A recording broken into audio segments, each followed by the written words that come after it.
Welcome to Kenton Teaches. Enjoy the video. You start by confirming you have a working phone that receives SMS or calls. Once done, open Discord where you already logged in and go straight to User Settings My Account. Make sure you are not on a VPN or proxy because Discord blocks many of those. Enter your number with the correct country code, remove any extra zeros or symbols, and tap Send. Wait for the code to arrive. Do not request more than twice in 1 minute to avoid rate limits.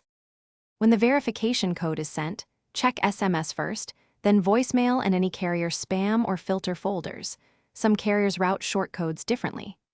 If text does not arrive within a minute, choose the Call Me option so Discord reads the code aloud. This often bypasses SMS issues. If calls fail, switch SIMs or use a different phone on the same number to eliminate device-specific blocking. Also make sure Do Not Disturb or enter the code immediately and double-check for typos or extra spaces. Paste carefully if you copy. Once verified, remove the phone number if you prefer privacy, but keep it attached for account recovery. If verification repeatedly fails, contact your carrier to ensure shortcodes are allowed, and then submit a support request to Discord including the timestamp and any request ID. If things still go wrong, disable any VPN, switch to mobile data, and wait 10 to 15 minutes before retrying to clear rate limit.